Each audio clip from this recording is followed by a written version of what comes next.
اللہ الرحمن الرحیم۔ میں نے مسجد عائشہ سے عمرہ کیا، طواف بھی کیا، صفا کی، اس کے بعد کھجور کھا کے پانی پیا۔ حل کرنے کے بعد نہانے سے پہلے احرام کی حالت میں کھانا منع تو نہیں ہے؟ آپ تو پاکستان سے جب احرام باندھ کے آتے ہیں پہلے جہاز میں روٹی کھانی شروع کر دیتے ہیں، تو پھر منع کیسے ہوا؟ آپ تو ابتدائی وہاں سے کرتے ہیں، اور ماشاءاللہ کتنے خوش نصیب ہمارے حاجی ہیں کہ غیر محرم عورت کے ہاتھ سے کھاتے ہیں۔ وہ کھانا جو ہے یار ہوسٹس دیتی ہے نا، جس کو دیکھنا بھی حرام ہے، اس کے ہاتھ سے کھانا کیسے جائز ہے؟ میں ایک دفعہ پتہ نہیں امریکہ سے آ رہا تھا، اللہ کی شان یہ ہے کہ فرسٹ کلاس میں کوئی بندہ ہی نہیں تھا، صرف میں اکیلا تھا۔ بہرحال تھوڑی دیر گزری تو یہ ہوسٹس آئی، اس نے کہا کہ حضرت آپ کیا کھائیں گے؟ میں نے کہا بیٹی میں نے کچھ بھی نہیں کھانا، مجھے نیند آئی ہوئی ہے، میں کئی دن جلسے کر کے جاگا ہوا ہوں، بس مہربانی کریں مجھے سونے دیں۔ اور نے کہا جی مجھے پائلٹ نے ہدایت کی ہے کہ میں مکی صاحب کا خصوصی خیال رکھو اور خود اور جو چیز کہیں وہ پکا کے پیش کرو۔ میں نے کہا بیوی میں نے نہیں کھانا ہے۔ انہوں نے کہا جی میں آپ کو اپنے ہاتھ سے کھلاؤں گی۔ میں نے کہا تمہارے ہاتھ سے کھانے سے میں کوئی بزرگ بن جاؤں گا؟ میں تو اور گناہ گار ہو جاؤں گا تمہارے ہاتھ سے کھانے سے۔ بارہ اس نے کہا جی آپ کی مرضی۔ میں نے کہا بس میری مرضی یہی ہے، مہربانی کر کے مجھے تنگ نہ کرو اور مجھے آئندہ آ کے ڈسٹرب نہ کرنا، کیونکہ اس پورے ایریے میں کوئی بندہ اور نہیں ہے، تو ایک اکیلی عورت ہو، اکیلا مرد ہو، تیسرا پھر شیطان ہوتا ہے۔ اس کو بھی پھر بات سمجھ آ گئی، اللہ جزائے خیر دے، وہ پھر تنگ نہیں کیا۔ بہرحال ایک آدمی نے بینک سے سود لیا ہوا ہے، اگر ہم قربانی میں اس کو شریک کریں، اللہ کے بندے گناہ گار ہے، کافر تو نہیں ہو گیا کہ قربانی میں وہ شریک نہیں ہو سکتا۔ طواف کے دوران کعبے کو نہ دیکھیں، قدم زمین نظر نیچے رکھیں، چونکہ طواف نماز کے حکم میں ہے، اور نہ مقام ابراہیم کو ہاتھ لگائیں۔ طواف میں 7 چکر ہوتے ہیں، 8 لگاؤ گے تو سنت رسول کی مخالفت کرو گے۔ طواف کے دوران بات چیت کرنا موبائل پر یا فوٹو میں بلا وجہ بات چیت ناجائز ہے، بلا وجہ فوٹو نکالنا بھی ناجائز۔ تم اللہ کے کعبے کے بعد پھر اتنا تمہیں ہوش ہے کہ ویڈیو بنا رہے ہو، یعنی تمہارے دل میں کعبے کا کوئی مقام ہی نہیں ہے۔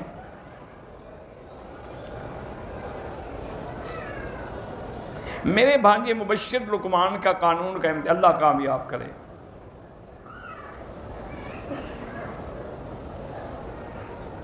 بہرحال اگر ایک لڑکی نے غلطی کی، اس سے گناہ ہوا، پھر اس کی شادی کسی دوسری جگہ ہو گئی، وہاں خوش توبہ کر لے، بس پھر مسئلے پوچھنے کی کیا ضرورت ہے؟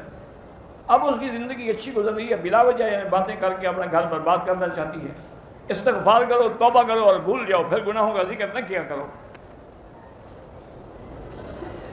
ہمارا ایک بیٹا ہے، اللہ مزید اولاد بھی دے، جن کے پاس نہیں ہے اللہ ان کو بھی دے۔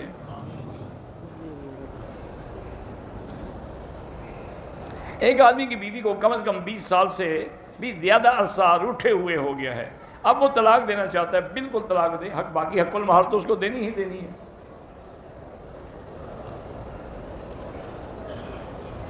اگر کسی نے غیر محرم سے بوس و کنار کیا، اس کے بدن کو بھی زنا تو نہیں ہے لیکن مبادی زنا تو ہے نا، اس لیے استغفار، اسی لیے اللہ نے حکم دیا نا کہ وَلَا تَقْرَبُوا الزِّنَا، زنا کے قریب نہ جاؤ۔ کیا معنی؟ یہی مسائل نہ کہو۔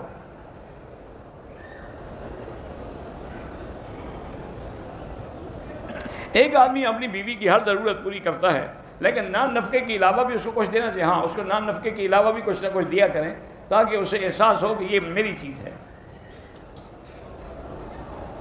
میرے والد نے اپنی زندگی جائیداد 11 کروڑ میں 6 لاکھ، ایک بھائی 4 لاکھ دوسرے بھائی کو، اور 4 بہنوں کو 20-20 لاکھ دیے۔ یہ بالکل غلط ہے، مقامی عالم سے جا کے فتویٰ لکھا کے اس پہ عمل کرو۔ میں نے اپنی بیوی کو حق المہر جو ہے 10,000 پاؤنڈ کی جیولری دی تھی، اب وہ فوت ہو گئی ہے، تو وہ جیولری میں رکھوں، تم کیوں رکھو؟ وہ تو اس کی ہے، اس کی اولاد کو دو، وارثوں کو، تو کوئی نہ ہو تو خیرات کرو، تمہاری تھوڑی ہے، تم نے تو حق المہر میں دی تھی۔ فرض نماز کے بعد دعا بالکل کر سکتے ہیں، کیونکہ حدیث پاک میں ہے کہ نماز کے بعد دعا جو ہے وہ قبول ہوتی ہے۔ مسجد شہید ہو گئی، اس کا سامان گھر میں استعمال کریں، اگر آپ نے خریدا ہے تو استعمال کریں، ورنہ اس کو کسی مسجد میں لگائیں۔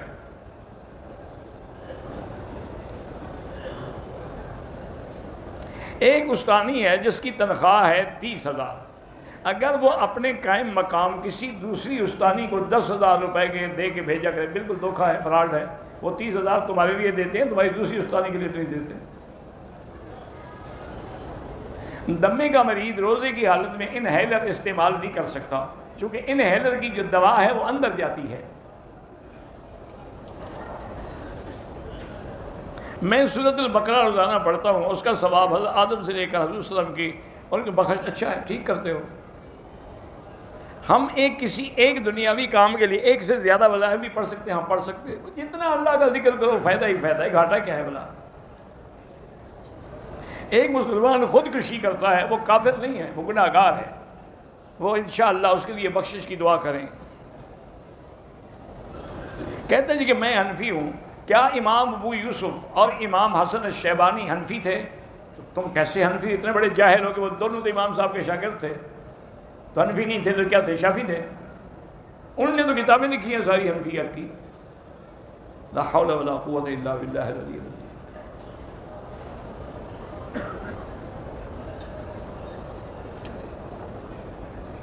کہتے ہیں جی کہ ایک ہندو روزانہ کلمہ پڑھتا ہے، کلمہ توحید کا ورد بھی کرتا ہے، اور کہتا ہے کہ یا اللہ یہ میری امانت ہے، مجھے حالت نظم میں واپس کر دیں، تو اسے اللہ کلمہ نصیب کرے گا۔ بالکل، جب پڑھ رہا ہے کلمہ تو اور نصیب کیسے کرے گا؟ وہ مسلمان ہے۔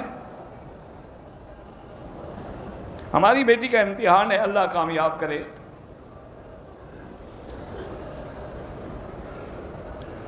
اگر حاملہ عورت کو ڈاکٹر کہتا ہے کہ آپ کی جان کا خطرہ ہے، حمل ضائع کر دو، وہ حمل ضائع نہیں کرتی لیکن مر جاتی، وہ خودکشی نہیں ہے، اس کو امید تھی اللہ کرے گا شاید ٹھیک طرح سے ہو جائے۔